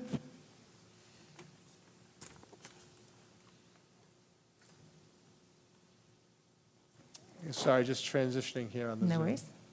Just so everyone knows, the motion passes 4-1. Okay, so our next two items are first readings. So the first is the first reading of policy AC, non-discrimination. Our non-discrimination policy is really outdated. The current policy was approved in February of 2000. The revised policy matches the recommendation of the Mass Association of School Committees and their policy on this, on non-discrimination. The two major changes are, the revised policy specifically identifies groups that will not be discriminated against. The second major difference is it specifically references that the school committee is subject to the policy in regards to their interactions with the public and with each other. Again, this is the first reading of the policy. It has gone to the policy subcommittee and has been approved by the policy subcommittee to come forward to the full committee. The recommendation for tonight would be to take no action and to bring the policy back up on for our May meeting. At this time, I would answer any questions in terms of the revisions of the policy that are in the school committee's background and are presented on the screen. Does anyone have any questions?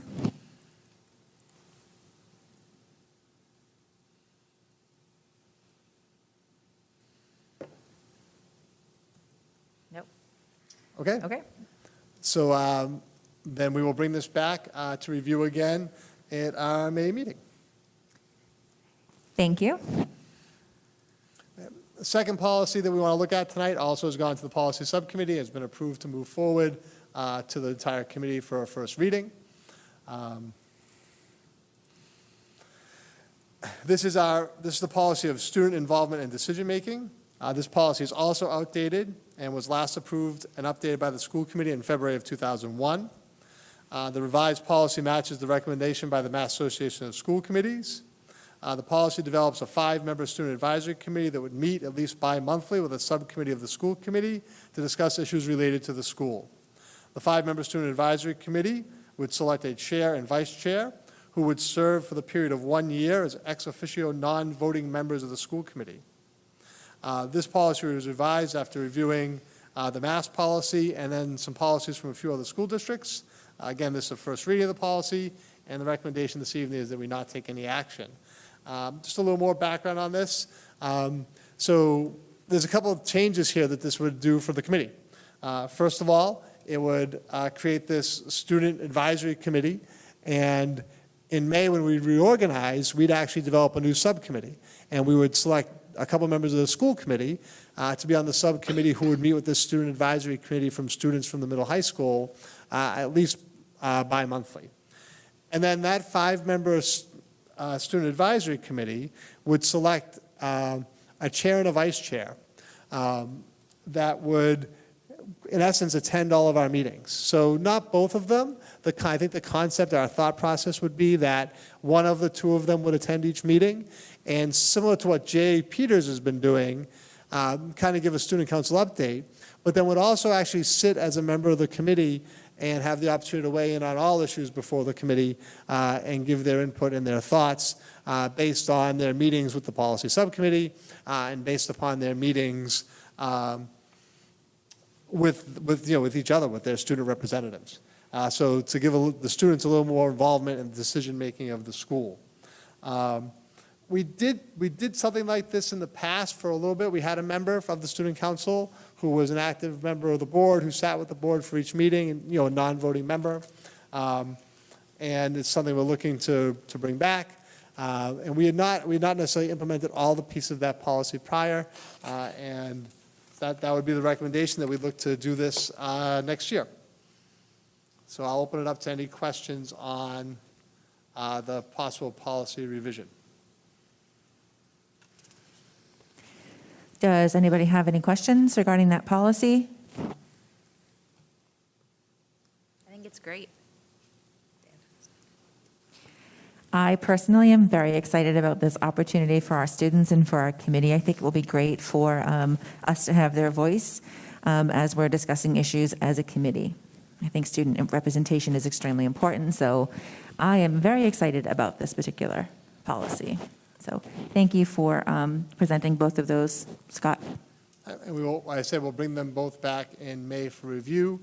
You know, obviously in May, we may have 1 or 2 new members, so we could then consider whether we want to vote on the policy that evening, or we could bring them back again. You know, it's always the committee's discretion if there was a decision to bring it back, to give those, if there are new members, that opportunity, or we're going to have at least 1 new member, that new member the opportunity to review and have a first reading of the policies before we vote them. You know, the committee can make that decision in May.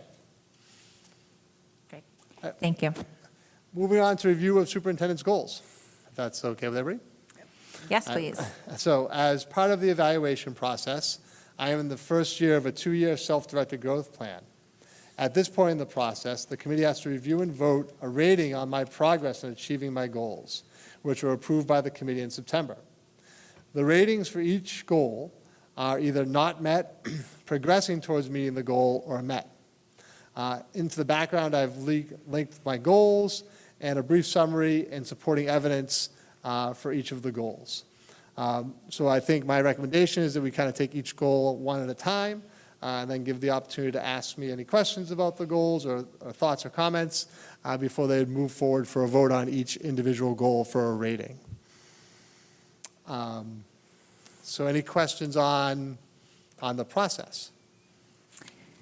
Does anyone have any questions on the process? Okay. Okay, so the first goal, my professional practice goal, I'll just read it and then give you a little bit of an overview. The professional practice goal was in order to foster positive and strong relationships with the community, I will work with the administrative leadership team and teachers to effectively communicate with parents and the community throughout the COVID-19 pandemic, as measured by a range of communications throughout the school year. So I would say that I've worked throughout the school year to keep the entire school communicated, updated on the regulations, guidance, and school policies related to the COVID-19 pandemic. As you know, those policies and procedures have been changing throughout the year, and I feel like we as a school district have done a good job in terms of communicating the rationale, purposes, and the reasons for those changes. I've updated the community through letters to families, emails, regularly updating the COVID-19 dashboard, and through monthly presentations, or when we're meeting more than once a month, presentations through school committee meetings. You know, in the background, I linked in some evidence to support that position, and so I just gave you some samples of letters and emails and information that's gone home to families around COVID-19. So I don't know if there's any questions or thoughts before we move to a vote on that first goal. Does anyone have any questions, and does everyone understand what the ratings are that you can choose to vote for this goal? Okay. Okay, so with that, I will just again go down as everyone is on my screen. So Andy Cardarelli. Andy Cardarelli, met. Colleen Zanusky. Colleen Hughes, met. Callie Nemi. Kelly Nemi, met. Jennifer Pratt. Jennifer Pratt, met. Stephanie Clarity, met.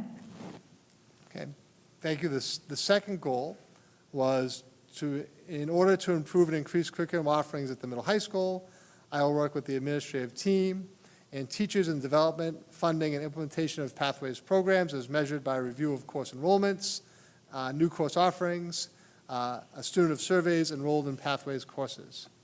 Throughout the school year, I've worked in coordination with Mike Schultz and Meredith Erickson to expand and develop Pathways programs at the middle high school. Professional development time has been allocated throughout the school year to support the development of the Pathways curriculum. In coordination with Meredith, the district has applied for the designation of an innovation pathway for environmental agriculture. We've created a steering committee made up of teachers, administrators, industry representatives to oversee the MET, Manufacturing Engineering Technology Pathway. As we talked about earlier, that group is planning an MET showcase for local manufacturers on May 5th, 2020. The goal of the showcase is to develop partnerships with local manufacturers that will hopefully lead to internship opportunities for our students. We've expanded our course offerings.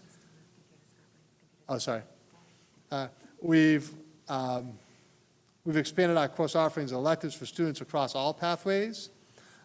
And so in the background, I've linked the offerings for next year, the capital plan. We developed the capital plan to support the growth of the pathways, which is also linked above. Really, most of this work is work that I've been involved in facilitating. There's a tremendous number of people involved in the development of the pathways. I can't give enough credit to Mr. Schultz or to Dr. Erickson in terms of what's been happening. So I really want to thank everyone in the district who's worked to develop the Pathways program. It's truly the work of many teachers, administrators, as I said, that I've been lucky enough to help facilitate. In terms of the goal, I think the one thing that we have not done, which was in the goal, was to survey students and get their feedback about the growth of Pathways. Otherwise, that's my summary of where we stand in terms of the pathway, the development of pathways. My apologies. This died too. That died. So you're still on though, I think, Stephanie? Yes, my apologies. My battery is running low, so I grabbed the gallery laptop, but that also just ran out of battery. So I apologize. All right, so does anyone have any questions regarding the goal Mr. Neef just read? Okay, so we will give our rating. Andy Cardarelli? Andy Carver, exemplary. Well, Met's really the only option, Andy, but so well. I thought I had a choice. Colleen Zanuski? Colleen Zanuski, Met. Jennifer Pratt? Jennifer Pratt, Met. Kelly Nemi? Kelly Nemi, Met. Stephanie Clarity, Met. Okay, my third goal was a student learning goal. In order to have 70% of the students meet or exceed the individual growth target established by the fall assessment of the measures of academic progress during the spring assessment, I will work with the administrative leadership team and teachers to analyze the data from the fall assessment to identify students' areas of weakness and modify instruction to support student growth as measured by the spring assessment. So far this year, we have administered the fall and winter map assessments. The spring assessment hasn't been done yet. It's going to be done in May. So it's a little bit of that, sometimes always that tough piece in terms of evaluating the goals when the goal was really tied to the spring assessment. We haven't given that yet. We did hold data meetings in November to review the fall data, and we also held data meetings in February to review the winter data. Based on the review of data, we've adjusted students' instruction intervention groups at the elementary school. The review of the data so far shows as comparison to the winter that I did not meet the goal of having 70% of our students meet or exceed their individual growth projections. So when we look at it, I gave you grade by grade what the grade level data was. If you want, I can go through that. You all have that in your background of the percentage of students by grade, both in math and reading, that met their individual growth target. There was only grade 3 math did meet the 70% with a 72. Pretty consistently, our students meeting the growth targets were between the 50s and 60 percentile. Just for your background, I also supplied a chart that compares our students' scores. It's called a RIT score. That's the unit of measure for the MAP assessment. To help you measure and compare academic growth. Specifically, the scale, the RIT score measures levels of academic difficulty. The RIT scale extends equally across all grades, so in theory, as you get older, your RIT score should improve. And what I did in the chart is I compared our student scores at various points throughout the year to the national norms. The national norms were last set in 2020 prior to COVID, and are based on the review of between 500,000 and 700,000 student scores from over 2,400 public schools, over 5,800 districts across all 50 states. So basically, the national norm is they take a sampling of scores across the country, establish the national norms. So to give that point of comparison, our student scores in both the spring and the winter were comparative to that national norm prior to COVID. You know, obviously, in terms of the goal, I think there's a couple pieces here that myself would say would not merit the rating of met. One is that we were going to do a comparison to the spring scores, which haven't yet happened yet. And in the evaluation system, a goal can be more than a one-year goal. It can be a two-year goal.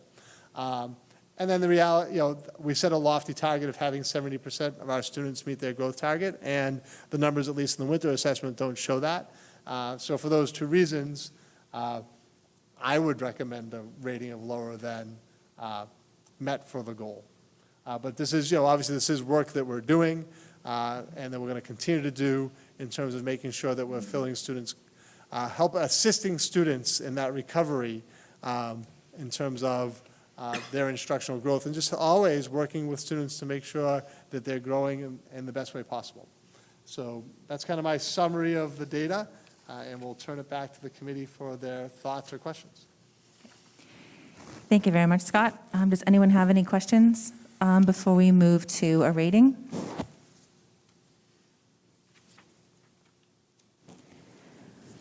Okay. Nope, I was just asking if anyone had any questions before we move to a rating. Okay. Colleen Zanusky? Do you need a reminder of what their ratings are, Colleen?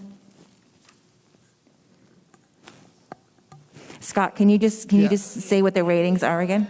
Yeah, so the ratings are, the options for the rating are not met, progressing towards meeting, and met.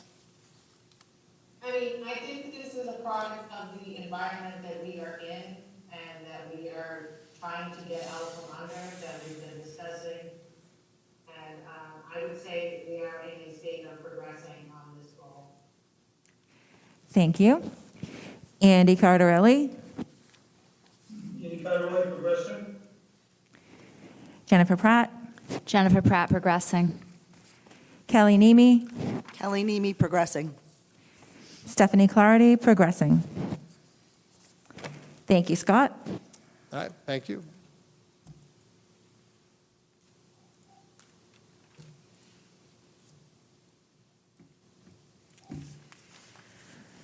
Okay, so can Andy and Colleen hear me clearly enough? Can you just give me a thumbs up, Andy and Colleen, if you can hear me clearly? Thank you very much. I'm going to do my best to be as loud as I possibly can. This first item on reports from the school committee is the superintendent's contract renewal. So the Carver School Committee is pleased to offer Superintendent Neve a new contract for a 4-year term from July 1st, 2022 to June 30th, 2026, with the salary being $163,190 in the first year and set annually thereafter. So we would need a motion to approve and a vote from the school committee. I'll make a motion. One. Go ahead, Andy. Go right ahead, Andy. Jennifer said. All right. I move to ratify the 4-year contract of Scott Neef as Superintendent of Schools from July 1st, 2022 through June 30th, 2026, with the salary being $163,190 in the first year and set annually thereafter. I will second. We have a motion and a second. Is there any further discussion before we vote?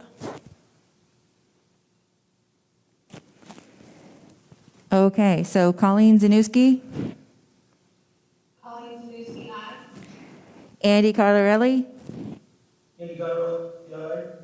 Jennifer Pratt, Jennifer Pratt, aye. Kelly Nemi, Kelly Nemi, aye. Stephanie Clarity, aye. The motion passes unanimously. So I'd just like to take a moment just to thank the committee for continuing my contract for the next 4 years. It's always with pride that I serve as the superintendent of the Carver Public Schools.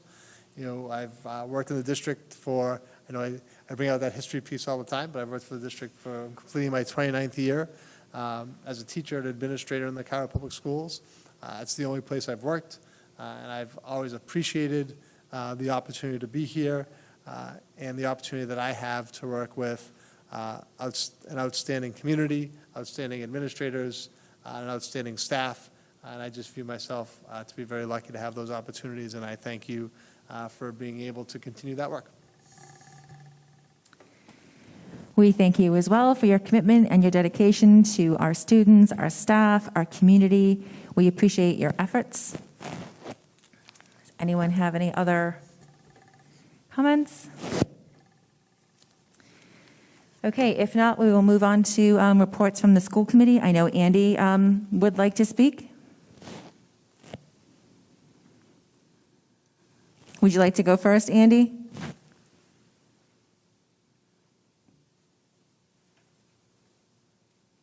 Help if I unmuted myself.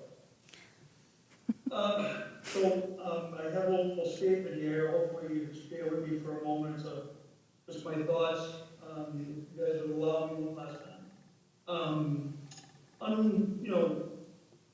Without any unforeseeable meetings in the next 2 weeks or need for any, tonight marks my final official meeting as a member of the Carver School Committee, fulfilling my second term, elected by the good people.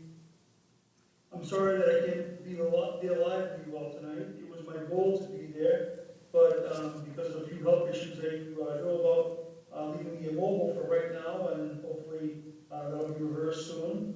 I couldn't attend, but thankfully I could attend in Zoom. So as much as I complained about Zoom earlier, I'm glad it's there tonight. Just a little background. Just want to have this on the record. I first ran for and won a position on this committee 6 years ago, back on Carver election day 2016. Sometimes it feels like that day was just yesterday, and other times it feels like being a member of this committee. I've been a member of this committee for a very, very long time. This is especially true when I was chairman of this committee for 2 years, when COVID first came on our radar, and no one knew what to do, or what the best course of action was to keep our students and our staff safe. And also when there were rashes of school shootings by crazy people across the nation, worrying all of us about the security of our own schools. To that point, I'd like to give a very heartfelt thanks to the Carver Police Chief, Mark Dufoy, who has always been there to listen to my concerns about school safety and help formulate plans with myself, the committee, and Superintendent Neef to make sure Carver schools can be as secure as possible for our kids. Thank you also goes out to our past and present school resource officers who love the kids and the kids love them, and to all the rest of the Carver Police, Fire, and EMS departments who have always been there for the kids and in the schools. You are all heroes to me. Other times, though, like seeing the kids come and present the happenings of the student council and the elementary student ambassadors at night, and so many other groups and clubs and classes with their teachers or advisors always made my day. Another occasion was being on stage at 2 graduations as the chairman of this committee after signing all the seniors' diplomas, shaking all their hands and watching these young people with such bright futures ahead of them walk into the next part of their lives just made me so proud. Being just a small, unseen part of the education of our Carver students, to keep the focus on education, to keep the school spending and financial commitments sustainable, so layoffs and program cuts wouldn't have to happen again, and keeping parental rights at the forefront of any policy enacted in the Carver Public Schools was always my job and my pleasure. Those are the times that makes me feel like my first term had just started the other day. All in all, it has been a complete honor for me to have been entrusted with a majority of votes in 2 elections that I asked the people of Carver to consider me and to represent them for this position and to look out for their children's and their own best interest regarding the Carver Public Schools. So that I want to say thank you from the bottom of my heart. To all the students, both past and present, even though I really didn't get to see you in person very often, I'm very proud of you and all you have and will accomplish in life. And the most important of these should be to do what you will, to be what will make you happy in life and while not hurting others. For those of you still living at home and who are not yet adults, my advice is to honor your parents. They love you and only have your best interest at heart, even if you don't think they know anything right now and can't possibly understand you. Trust me, they certainly do, and you'll be amazed how smart they'll become the older you get. I'm glad that I could be a very small part of your educational experience. To our teachers, aides, bus drivers, custodians, town councilors, and all the rest of our staff with direct contact with the students every day, I certainly applaud all of your dedication and desire to be a part of educating our town's youth so they can succeed and helping them to be responsible, well-rounded people. None of this could be possible without all of you, and we on this committee never forgot that. We all appreciate you, and we always have.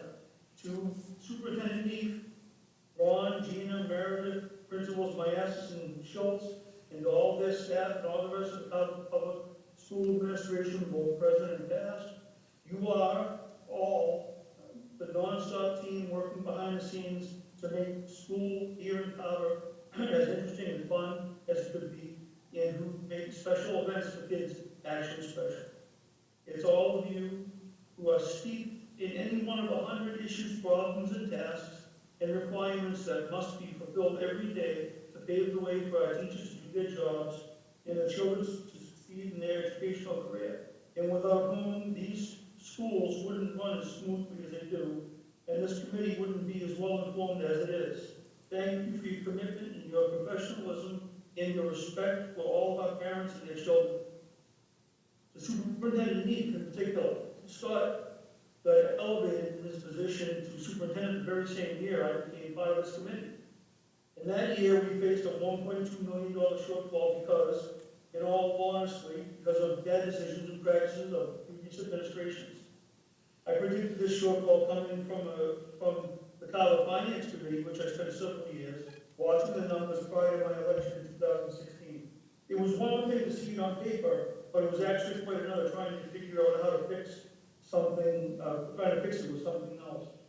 It was a huge undertaking no one wanted to be dealing with, but we all took it on head first. Scott with Brad Russ, who was Director of Operations and Finance at the time, and it was his first year also, and who has now moved on, were both tested by fire in that year and did everything they could to reduce that shortfall, using every method possible to give this committee the best options available, which included working with the town side of government to try and help, something that wasn't easy at that time in history for Carver. That is just one example of how Superintendent Scott consistently gives all he has to the students, staff, and people of the town of Carver. During the beginning of COVID, I just can't remember how many conversations I had with him as chairman about the new developments and what to do. This included nights and weekends. There is no off-duty with Scott, and I hated having to contact him on off days or hours, knowing he had a family too. He'd never leave a message or question unanswered for very long, even when I told him there was no rush. He's at almost every event, performance, and reports on back them to us when we couldn't attend because of our own family and work responsibilities. Thank you, Scott, for all your dedication. You are a wonderful superintendent who loves this town and its students, and it has been a pleasure working with you. You are certainly a credit to the town and to the students and families of Carver. I would like to thank all my prior and present fellow school committee members. It was certainly a pleasure serving with you these past 6 years. I know sometimes it hasn't been easy, but I want to thank you for supporting me, even though we might not have always agreed on everything all the time. If I could offer you one piece of advice going forward, it would be never allow this committee or this school district to slide back into fiscal irresponsibility. It leads to layoffs of beloved staff and kids and cuts to programs that benefit them educationally. If you always only spend what you can afford, you'll never get back to that dark place. Something I've worked hard to push as a theory going forward in my time in this sponsor committee. Sometimes, if you can't afford things, you just have to say no. If they would, excuse me. Well, the other piece of advice is just to remember to always put parents first in your decisions and take them seriously. Thank you to everyone. Serving people of the town of Carver has been my honor these past 6 years. Thank you. Thank you, Andy.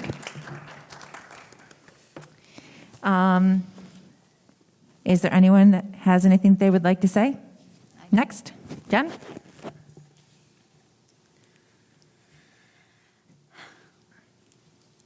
I'm a little unsure where to begin. Since Andy just spoke, I'll start there. Andy, I want to thank you for your service to this town and for your service in the school committee. I admire your ability to stand strong with your convictions, and I admire your passion. Change doesn't come from being passive, and so I admire passion in anybody who is willing to show it, whether I agree with them or not on what it is that they're passionate about. But change never comes from being passive, and so people who are willing to step up and do something about what they're passionate about, it's a quality that I admire in anyone, and you certainly have exhibited that, Andy. So I wish you the best of luck in whatever your future endeavors bring you. I am very happy to be able to be part of offering Mr. Neef a contract extension. I do believe that Mr. Neef exhibits excellence in his work, and it's a tone that he sets at the top, and Dr. Erickson as well is exhibiting that excellence by pursuing her own career goals and achieving her doctorate while working incredibly hard for our district, managing many different things. And I just think that the tone that the two of you set at the top is something that allows all of our administrators and teaching staff to strive to be excellent. And I do believe that we do have just a theme of excellence in our school, and it's something that we need to continue to pursue, and always striving for excellence and how we can improve and get better. And so I just want to take a moment to recognize that I think that, you know, that the two of you in particular do show excellence in your work and in your day-to-day behaviors and efforts. And so thank you for that. And I'm proud of both of you for the work that you're doing in our district. Thank you. I'm happy that tonight, you know, there was a lot of positivity in all of our updates tonight, and it was just really refreshing. I encourage everybody to attend town meeting tomorrow night. If you are a Carver resident watching this, or if you are a teacher or staff that lives in Carver. And I hope everyone has a safe April vacation, and go vote at the end of the month.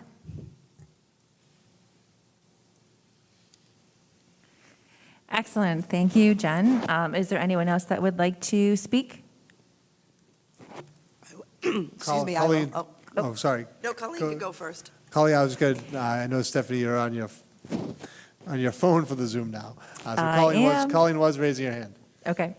No, I won't keep it brief, but I'm going to highlight what I've heard tonight, and I wanted to congratulate Meredith on her academic achievements. I also wanted, you know, it just seems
it all, so thank you all. Thank you, Colleen. Kelly? I apologize for the froggy voice. It's allergy season, if you can't tell. And for my technical difficulties tonight. It's been an interesting evening, but I do have to say that Dr. Erickson has a wonderful ring to it, so congratulations to Meredith, and also to Mr. Arruda for his great achievement. I want to reiterate with Colleen as well that I do see that we are becoming a cohesive unit that is moving forward all the way through. People are doing great things here, and it needs to be recognized and celebrated, and I think we're definitely starting to get to that point. I'd also like to remind everybody, town meeting tomorrow night, and go vote on April 23rd. Thank you. Thank you, Kelly. So that leaves me. I would also like to remind everyone to attend town meeting tomorrow night and to vote in the election on April 23rd. I would like to thank everyone for their patience with our technical difficulties, including me. It's been an interesting day. And with that said, I hope everyone has an amazing April vacation. I hope that the students and staff that are going to Paris and Rome have a wonderful trip. I know that our teams have a lot of games coming up, so good luck to everyone. I want to say a quick congrats to the cast of Pippin that just had an amazing performance this past weekend. We have band and chorus concerts coming up. There's going to be a junior-senior prom before our next meeting in May, so I just want to wish everyone a great time, and I just want to encourage members of the community to please come to the home games here at the school, and please try to attend as many events as you can so that the students can see some support out there in the stands and in the audiences. It's always great to be able to see the efforts of all of our students, all of their hard work that they put in for being members of those types of teams and clubs. So I appreciate and look forward to attending some of those events in person. And with that, there's one quick thing I just want to mention with the Massachusetts Association of School Committees. Everyone on the school committee should have gotten their forms. There'll be more coming up when we have our meeting in May, when we have our meeting in June. We'll be prepping some exciting opportunities coming up in the district. I love Meredith's word. It's opportunity. There are so many opportunities out there for our district, and I am excited to bring some of those to the committee so we can continue to work together and work towards bringing more resources and more opportunity for our staff and for our students. So something to look forward to on that end. And with that, I would entertain a motion to go into executive session, not to return to open session. I'll make a motion to adjourn from open session and move to executive session to discuss strategy with respect to collective bargaining with union personnel and not return to open session. I will second. We have a motion and we have a second, so I'm going to do a roll call vote. Colleen Zanussi, Colleen Stacy, aye. Kelly Nemi, Kelly Nemi, aye. Jennifer Pratt, Jennifer Pratt, aye. Andy Cardarelli for your last vote in open session. Andy Carver, aye. Stephanie Clarity, aye. Thank you, everyone. Our meeting is adjourned for public session at 9:10 p.m.